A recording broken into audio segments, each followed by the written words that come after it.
Denise Arola here, coming to you from the Office for Education Policy, and I'm going to talk again about the Arkansas Teaching, Learning, and Assessment System. We're still in that first flush of looking at scores, using our scores, and I've heard a lot of questions around the K-3 screener. So I'm going to cover some main ideas and give you some tips for where you can go for the detailed information you're going to need. First and foremost, ATLAS is a system, the Arkansas Teaching, Learning, and Assessment System. And the K-3 part of the system has a particular purpose and a design for that purpose. And it's always important to keep in mind the purpose and design and how you use the data and assessment scores that you get from the different assessments within the system. Today, we're just going to go over some main ideas behind the K-3 screener and the K-3 testlets. These are closely coupled. The purpose of these is to identify students who may be at risk of not being able to access grade level material. And so it's an initial flag that should lead you deeper into the diagnostic testlets. The testlets help you to identify more specifically the foundational learning needs that you may have to pinpoint where students are not able to access without support what would be grade level learning. These videos are not meant to replace what DESE is doing. It's really just meant to get their word out because we have some expert literacy specialists that you really need to listen to when it comes to how to use the information from the system. And these are the overall main ideas. The purpose of the K-3 assessment system is to assess the foundational skills in literacy to help drive instructional decisions and support students who do not meet grade level foundational skills. Now, I've been doing data for 20 years, and we've always been given this promise that the data are going to help us drive instructional decisions. But this is probably the first time that this unrealized promise might get realized because of the design of this system and the way we move from the beginning of the year literacy screener, which determines who might be at risk or who may be demonstrating readiness in foundational reading skills, specifically phonological and phonemic awareness, sound symbol recognition, alphabet knowledge, decoding, rapid naming, encoding, and language comprehension. You know, who might be ready and who might be at risk and might need additional support. The screeners for literacy are different in their design and intended use from the interim and the summative, and so the guidance will reflect that. It's going to be really important to tune into that guidance over the course of the year. And I've linked the DESE webinar that looks at the testlet guidance, which has a lot of great information that you're going to want to really tune into. The K-3 screeners, the interims for K-2, and the summatives for K-2 have been under rapid development. What that means is instead of multiple years development, we've been trying to get this work done very quickly to meet the law, to meet the LEARNS Act, which requires these screeners. And yes, it could have been done in a way that you had existing screeners that were selected, but this dream of an aligned system of assessments that really support teachers and learners has so much value that it has been double time efforts to try and get this system up and running in time for the beginning of the school year. So I say all that because the way that we need to use the screener results and the testlets this year, the guidance is very specific based on what we know were good outcomes in terms of items that functioned correctly in the screener or functioned well, and items that didn't function as well. And this information is so important and you need the experts. So I've linked here, and I'll put it in the video description, the reporting system introduction, the testlet guidance for the screener, and the individualized reading plans. In particular, the testlet guidance is going to have specifics for this fall that you need to know. And it's worth watching because it will help you to make the most of the information without using too much of your time. And the same is true of the individualized reading plans. Part of the reason for this is because this is a system that is designed to support teaching and learning. Supporting teaching by putting information into the hands of teachers and giving them feedback from the assessment system that helps them calibrate their professional judgment about what students know and are able to do or where they might be at risk of accessing grade level materials. I can't stress that enough. I borrowed the slide and the contents of the slide from my friends who are experts in early literacy, my friends at DESE, and wanted you to have congruent information about how screener results are intended to be used. I mentioned main ideas. These are the big ideas. The purpose is to determine readiness to receive grade level instruction and to signal the need for any further diagnostic testing that may be needed. It does help you identify students that are behind. It does help you differentiate between students who need certain interventions and those who don't. And it does provide information about students in specific areas that will help guide instruction. It does not serve the same purpose as the interim or the summative. It does not diagnose dyslexia or other learning disabilities, and it is not a substitute for any type of formal evaluation a student might need to determine if they're eligible for any special services. At the heart of Atlas is how all the pieces are designed to work together. So you have at the K3 the screener, which meets the law and also is coupled tightly with these testlets. And the reason for that is because a screener is limited. It's going to flag a possibility. It's not a certainty.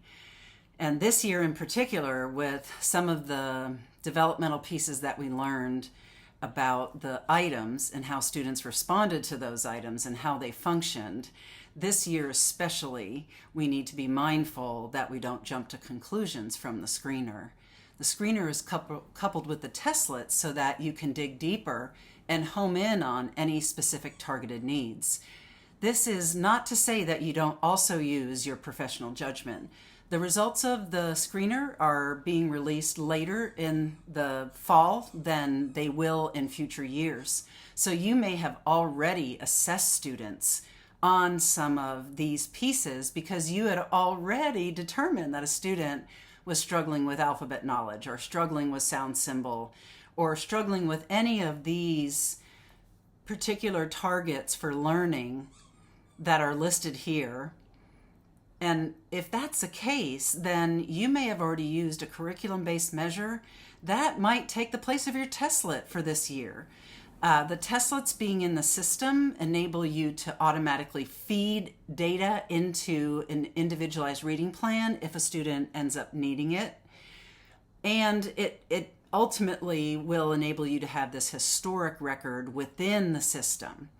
But this year is a little different, so I just want to remind you that if you have come to the screener results and you already have students that you've been bringing up to speed on alphabet knowledge or bringing up to speed on phonemic awareness, then those curriculum-based measures or other measures that you've used, as long as you document that the student is not demonstrating that they are entering at risk of needing support, then you should be good. If you've already done some of this work, just make sure it's documented and shared with the parents in the context of the results of the screener. So you're sharing the results of the screener and the student looks like they're at risk, but the student, you had already done some additional curriculum-based measures to help the student and support the student, and now they are on target. There's no reason to take them backwards. You want to continue to take them forwards. You just need to make sure you have that documentation. And I want to recommend in particular that you go back to listen to the experts, listen to their words. You can read their words in the transcript from the webinar. But there is an amount of professional judgment that's really necessary. So if you're looking at this and you can see this is what's expected at the beginning. Well, we know from how the test items went that we had the alphabet knowledge and the sound symbol function a little bit funky. And and because of that, they're not included in the reporting. I'll get into that detail in another slide. But if you've already done some work with that and a student is already making appropriate progress, there's not a need to go back unless you haven't documented. The key to the testlets is they are a tool to help you home in on any specific needs and then have documentation. But if you're already keeping documentation, don't do the work twice. Another example might be a student who is an English learner and they take the screener and their English language proficiency is at a level 1. It's not even, or less, it's not even emerging. You know they're going to flag on the screener. They are probably not going to do very well on any of the testlets if they have no English to bear. So in those situations, you want to get with their English language person and figure out what are the best next steps. Like what are the evaluations that we're doing in ELPA or the ELPA 1 screener that could then take the place of all of this until the student gathers enough English to get a valid result on screener and testlet. So if you're feeling like you've got this, like you have a sense of it because it's the end of October and you've done a lot of work to get there, then don't feel like you're being forced to go backwards and spend time on things that you've already taken care of. The key here is your responsibility as a professional is to show the documentation that if a student flagged as potentially needing additional testlets, that you've already got data or that you're going to collect the data through the testlets. That's the critical piece here. What you can see just by looking at this particular chart is that this chart gives you a sense of progression. And that sense of progression tells me that as we close in on the second full month, probably 2.5 months in, that your kids are probably making progress on those early beginning pieces. And you can actually see the progression that's expected as you go through time. But do take the time and do the due diligence of listening to the webinar by Sandy Shepard and Vicki King, because they'll fill in some details. And then there's some sections that give you practical advice that I'm paraphrasing, but I may not be getting paraphrased as well as they say it themselves. Blueprints also reveal the K-3 literacy progression, and those are an important tool that you can access to understand the test design. Math is designed slightly differently from literacy, and that guidance hasn't been released yet, but I'll cover that in a quick video when that guidance is released. Test development is not for the faint of heart, and test development in a really short period of time will really tax individuals who are involved in it, and also tax the people who are administering the assessment. It's not news that there were some struggles with some of the items and how they functioned. If you're a kindergarten teacher, you know alphabet knowledge was really clunky. If you're a first grade teacher, you know sound and symbol recognition. The item itself was really clunky.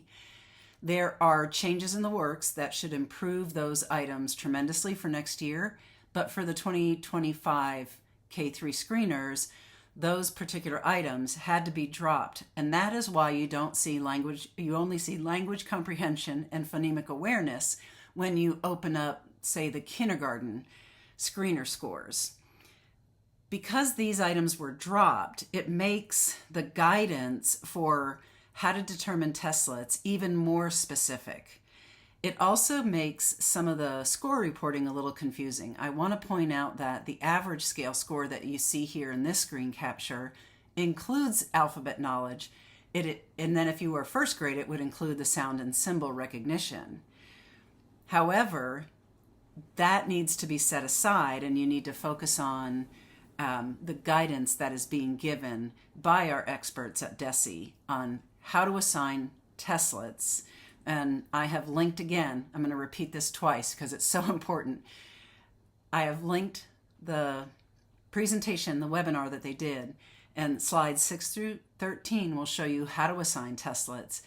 Slides 14 through 29 are super important because that's the guidance for each grade level on which testlets and how to know which testlets to give, given the outcomes of the test this year. And then slides 30 to 33 provide an overview of the dyslexia guidance that's relative to the testlets. So these are really important. And because it really is such an important point that this is the first administration of the screener, we know we had some items that functioned not as well as we had hoped. You really have to interpret potential risk and determine next steps with testlets plus your own judgment. So testlets plus means you're going to be doing some things in the classroom to calibrate your professional judgment about which testlets the kids are going to need. You are going to get some expert guidance on that from the DESE webinar on the K-3 testlets. And it's important to hear from those literacy experts to save you as a teacher time to give you more accuracy in understanding which students need what testlets and then what to do from there in terms of an individualized reading plan. And I would encourage you to watch the webinar, and in particular, there's a practical question and answer session at the end that is very good to listen to. And what I mean by that is educators who were watching the original webinar asked excellent questions from the classroom perspective that you're probably already encountering yourself. And so if you want to hear those practical questions and answers, I encourage you to listen all the way through the end of that webinar. Stay tuned. We will be covering mathematics, testlets, and mathematics screener when that information is released. This is not intended to replace what DESE is putting out. It's intended to complement it. Also, it's intended to be an opportunity. If you have burning questions or topics that you'd like to see covered, feel free to comment on the video and let me know so that we can be responsive to your point in time questions and needs. So again, stay tuned. Thanks for tuning in and listening and getting informed.